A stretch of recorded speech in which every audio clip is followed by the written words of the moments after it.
Florence Dowrick, a MajorTim.space honorary young ambassador, and this is Ellie Taylor-Brewin, a MajorTim.space young ambassador. Today we are at the UK Space Conference and we are delighted to be interviewing Tim Peake. Tim, could you please introduce yourself? Hello Florence, yes, great to meet you both. My name is Tim Peake. I'm a British astronaut. I flew to the International Space Station in 2015, which is nearly 10 years ago now, and spent 6 months living and working in space. Thanks. So you are a veteran of 18 years in military service and you've flown over 3,000 hours on operations worldwide.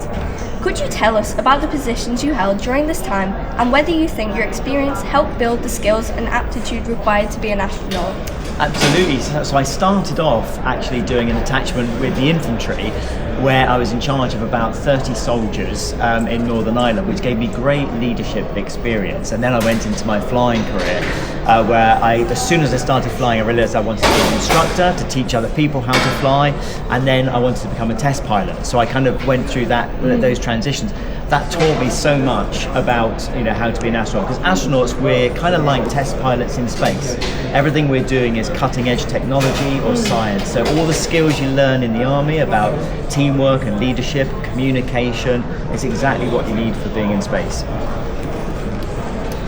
Could you tell us about your experience with the application process of applying to become an astronaut?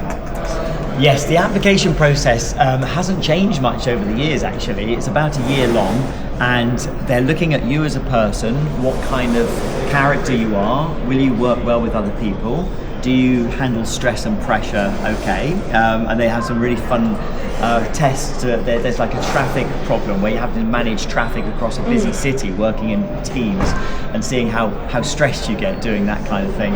And then also the selection process looks at some of your skills with things like maths and engineering and concentration and memory retention, these kind of things. There's a medical week in there because you need to be medically fit to fly.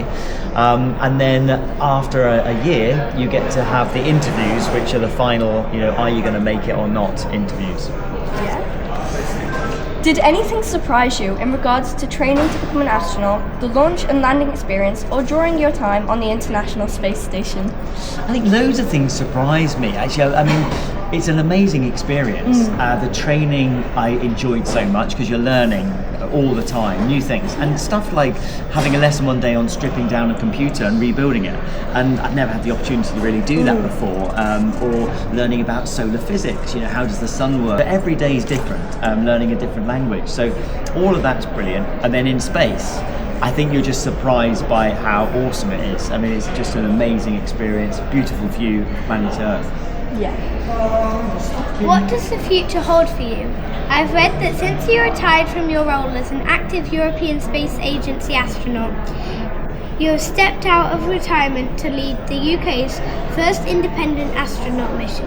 Could you protrude a greater insight into this, please? What a great question. Yes.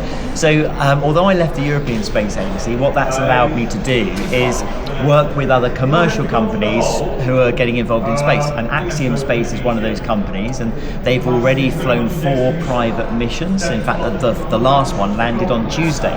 So 4 astronauts returned from the space station, a short trip doing lots of science. And MajorTim are working with the UK Space Agency, hoping to put together an all-British mission.